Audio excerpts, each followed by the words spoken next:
Kami adalah Bitcoin Goceng. Ini merupakan series pembelajaran kesekian kali Iya. yang dimana kita mencoba mengarahkan orang untuk belajar di tempat kami di bitcoingoceng.com, tapi awal mulanya di YouTube ya, supaya orang bisa belajar. Motivasi kami benar-benar ingin orang supaya belajar terarah dari hal yang paling dasar banget, terlihat sangat dasar tapi penting untuk diketahui, dipelajari.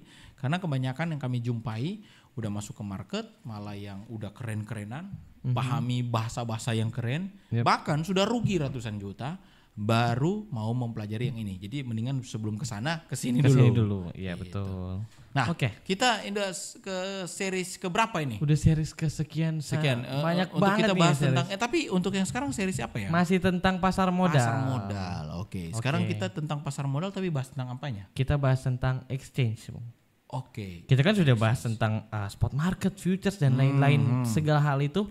Tapi kita belum membahas sesuatu yang dimana bisa tempat dimana kita membeli sesuatu yang dinamakan exchange. Oke. Nah, pembahasan kali ini tentang exchange tentunya. Waduh, kok terputar-putar gitu kayak apa gitu. Apa sebenarnya inti yang kamu ingin sampaikan?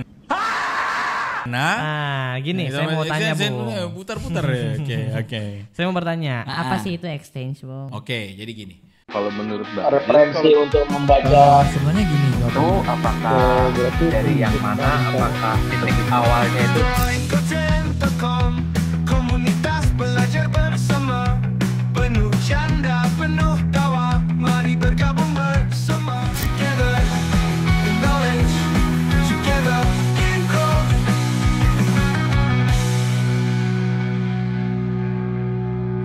Memang saya juga waktu kemarin di private community, saya bawa materi tentang exchange. Nah, memang mungkin bagi sebagian boring ya, ngapain belajar exchange. Tapi bagi saya penting gitu. Saya bilang kalau kalian perang tanpa lupa isi peluru, ya udah kayak kalian bawa senjata doang. Gitu. Makanya harus bawa elemen-elemen detail yang walaupun kelihatan kok kecil, nggak terlalu oke gitu ya. Exchange ini ya adalah simpelnya pengertiannya, exchange, broker atau apalagi pialang itu mirip. Jadi semuanya itu intinya adalah penyedia layanan untuk orang bisa bertransaksi di pasar, di bursa, bertransaksi di pasar modal, bertransaksi di market ya.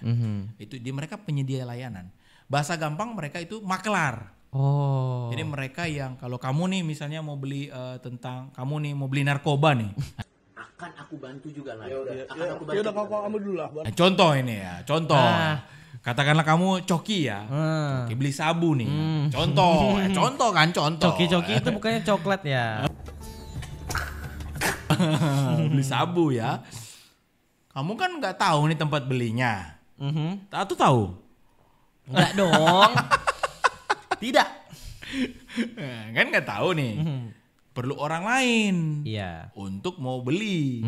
Katakanlah kamu hubungi saya. Oh, saya juga penjahat ya. Bung ternyata ya. Jadi saya ambil kamu Bung Jil, saya mau beli nih. Oke. Kok narkoba ganti contoh aja ya. Saya perasaan nggak enak aja. Beli mobil lah katakan. Mobil sport. Nah, kamu nggak tahu nih. Nah, orang awam nggak tahu tempat jual mobil sport. Nah, saya sebagai penyedia jasa layanan beli di sini aja. Nah, tapi karena kamu menggunakan jasa saya, pada saat kamu beli saya minta fee. Nah, itu sudah pengertian exchange, pengertian mereka, tapi pendapatan mereka dari mana? Itu fee transaksi. Oke, ya. Jadi seperti itu. Exchange itu ada penyedia jasa layanan yang mereka mendapat keuntungan dari fee transaksi. Nah, itu umumnya. Ya. Oke. Itu kan udah tahu tuh pengertian apa itu exchange. Nah sekarang kenapa sih harus menggunakan exchange? Kenapa harus menggunakan exchange? Karena kita nggak bisa masuk langsung ke bursa. Nah bahasa gampangnya untuk masuk langsung ke bursa itu perlu regulasi aturan-aturan yang lebih kompleks, yang agak sulit dijelaskan. Yang pasti, kenapa kripto ini menarik? Karena kita bisa masuk ke bursa walaupun menggunakan exchange. Kan ada istilah DEX dan CEX ya.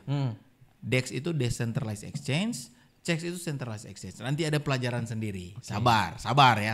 Kita bertahap kita belajar. Kita belajar tentang capital market dulu, tentang pasar modalnya dulu. Kalau fundamentalnya udah rapi, baru nanti seri selanjutnya kita akan bahas tentang series yang nanti berikut setelah pasar modalnya habis, baru kita bahas tentang kriptonya. Kripto, iya Oke. betul sekali. Ya. Kenapa saya bilang kripto yang paling oke? Karena kita bisa melakukan DEX, Decentralized Exchange. Jadi exchange yang memang bisa langsung akses ke bursa. Gitu. Nah, kalau kripto, kalau Anda misalnya mau masuk ke saham atau Anda bisa masuk ke ke forex, nggak bisa langsung masuk ke situ. Karena semua yang ditransaksikan dalam pasar itu diatur oleh sebuah lembaga yang mengatur itu juga. Contoh saham ya, saham itu diatur di bawah Bursa Efek Indonesia, ya BI. Jadi semua harga saham itu diatur di situ. Ibaratnya diciptakan sebuah market lah, sebuah pasar. Nah, untuk masuk ke pasar itu kayak ibaratnya ada polisinya tuh. Iya. Anda mau masuk pasar, Anda nggak bisa masuk karena ini hanya khusus untuk para mereka exchange. makanya di pelajaran exchange saya jelaskan, exchange itu harusnya membeli produk dulu itu, terus mereka jual kepada orang-orang yang ingin membeli produknya. Jadi harus 1:1. Mereka nggak bisa menjual sesuatu yang nggak ada di tangan mereka, ya kan? Nah, untuk itulah tadi menjawab. Jadi orang nggak bisa masuk sembarangan karena punya aturan-aturan main dan harus membeli produknya. Begitu. Nanti ada penjelasan lebih kompleks yang pasti seperti itu kira-kira. Berarti yang saya simpulkan bahwa kita mic nggak bisa itu langsung nggak kelihatan. Nggak kelihatan, Bukan nggak kelihatan, nggak masuk suaranya gitu. Ngomong mic sudah di sini gitu. Gimana kalau ngomong gitu?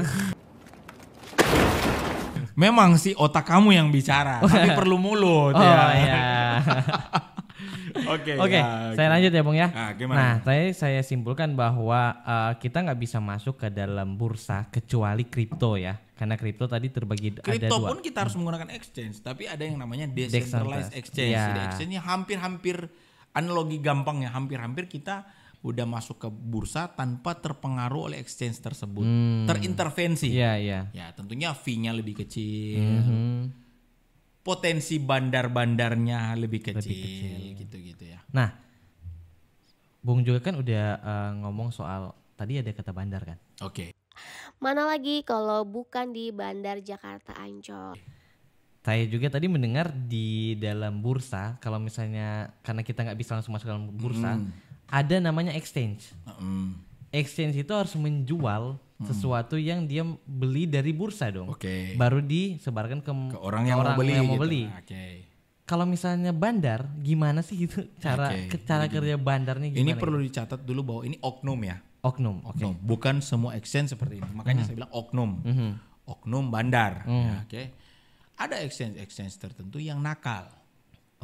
Jadi ibaratnya mereka nggak menjual barangnya, mereka nggak masuk ke bursa untuk membeli barangnya. Ini bahasa gampang ya, padahal penjelasannya lebih kompleks. Di private community saya bahas tentang ini 2 jam loh. Iya, 2 jam. Itu tentang liquidity provider, tentang bank kustodian, itu lebih dalam banget. Tapi ini bahasa gampang, ya Anda nikmati aja fitur gratis ini di YouTube ya. Jangan terlalu banyak ngeluh gitu. Kecuali Anda udah masuk ke private community bitcoingoceng.com, ya udah bisa bertanya ke saya langsung. Bisa berdiskusi di dalam juga ya. Ini terima aja lah gitu ya, oke. Jadi maksudnya bahasa gampang. Nah, jadi sampai di mana tadi saya? Kau jalan terus aja, jalan terus sampai terus sampai nanti kau dapat Oknum ya. Jadi harusnya misalnya saya nih mau jual handphone. Iya. Harusnya saya punya handphonenya dong. Iya dong. Terus saya tawarkan, Rafa mau beli handphone nggak? Oke, handphonenya saya pajang gitu di sebuah mall atau gimana. Iya. Handphonenya ada kan? Iya. Nah, yang menjadi oknum penipuan tadi, saya bilang, Rafa saya mau jual handphone. Nah, tapi handphonenya nggak ada. Jadi yang kamu beli hanya gambar doang. Waduh. Ya kan? Nah, exchange oknum kayak itu mereka tidak membeli produknya, tidak menjual produknya, bahkan sebenarnya yang mereka jual hanya sebuah grafik dan animasi menurut kacamata mereka. Yang mereka tiru dari harga pasar yang sebenarnya. Jadi jatuhnya kalau Anda masuk ke exchange yang tidak melempar uang mereka di bursa, mereka hanya bandar, hanya market maker. Jadi harga itu yang mereka buat sendiri. Ya mirip dengan judi slot. Pada saat Anda masuk, harganya itu diatur oleh Sudah bandar. diatur sama bandarnya. Jadi kalah menangnya udah diatur sama dia gitu. Contohnya gitu, kalah menangnya kayak gimana? Saya pikir kamu bilang contoh exchange-nya. Enggak dong. Kalau Nggak mungkin saya masuk ke situ. Ya gitu. Hampir saya kecoplosan juga ya. Waduh.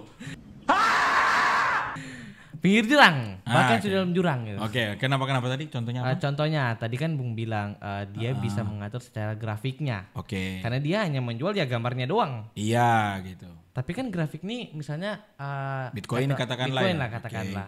Misalnya seperti Bung tadi di konten sebelumnya, Mm-mm. misalnya kita pasang take profit di sini. Iya. Pas emang Kita beli benar di sih, sini nih. beli di Take sini. profit di sini nih. Oke. Kita pas dia naik, Iya. nggak kejilat. Nggak kena nih Nggak take kena. profit. Iya. Padahal sebenarnya yang Harga di real harga real time-nya time-nya kena. udah kena. Mereka mengaturnya Tiba-tiba di- harganya turun Ah. tuh. Wah, marah rugi tuh. Iya. Harusnya kan udah take profit. Ah. Nah,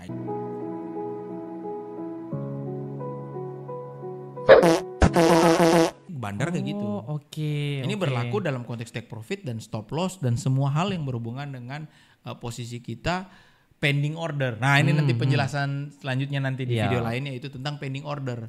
Jadi kita bisa misalnya beli harganya, kita bisa setting kita nanti ambil profit di harga sekian. Dia akan auto kena ambil profitnya. Begitu juga stop loss. Jadi kalau harganya turun sampai berapapun kita akan otomatis close posisi, menghentikan kerugian kita di titik ini.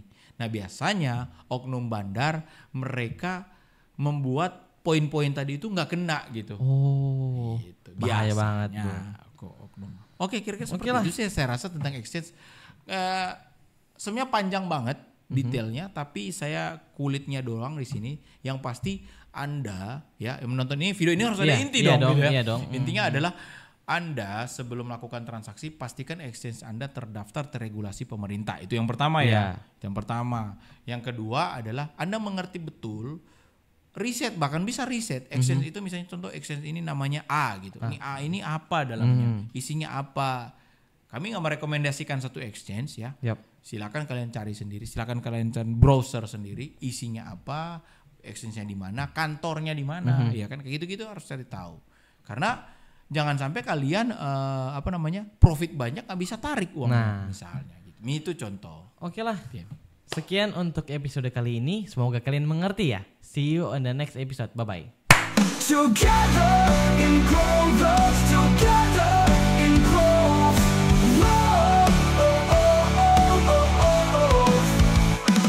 Together in growth, together in growth.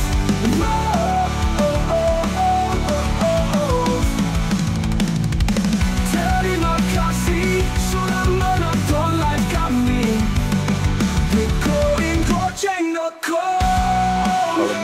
Referensi untuk membaca itu apakah dari yang mana, apakah titik awalnya itu Mari bergabung bersama.